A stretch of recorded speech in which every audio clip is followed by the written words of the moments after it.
This here is the equation for the luminosity of a spell. L is the luminosity, V is the speed, lambda naught we're going to get to, and R is the range. And 2 pi is 2 pi, because pi is everywhere. And I'm going to show you how I used a secret physics technique called dimensional analysis to find out what lambda naught is. So for context, lambda is often used as wavelength, but here we're just using it as a random factor. In fact, originally I only added it in as a way of controlling for range in a D&D spell, where this equation here basically defines the width of the spell in the x direction, and as time goes on, because of this negative v lambda naught over r, we end up with a decrease in width of the spell until it hits the range, at which point it becomes infinitely small. But at the time, I just thought it was a factor. I just thought it was a number that we can use for scaling kind of arbitrarily, but not anymore. Let's look again at this luminosity equation, and next to each of the variables, I'm going to put in their units in kind of a broad sense. So instead of feet and seconds, we're going to talk about if it's a distance or a time unit, since, you know, we can have different units for the same thing,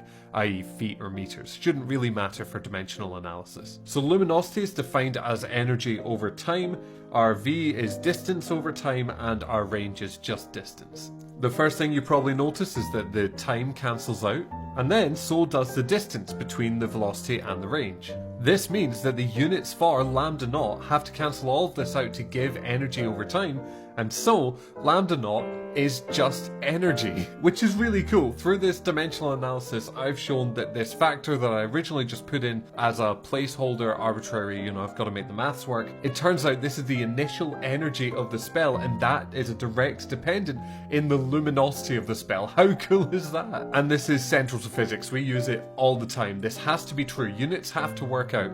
And so go forward and use this both in D&D and real life. Thank you all very much. Okay, bye.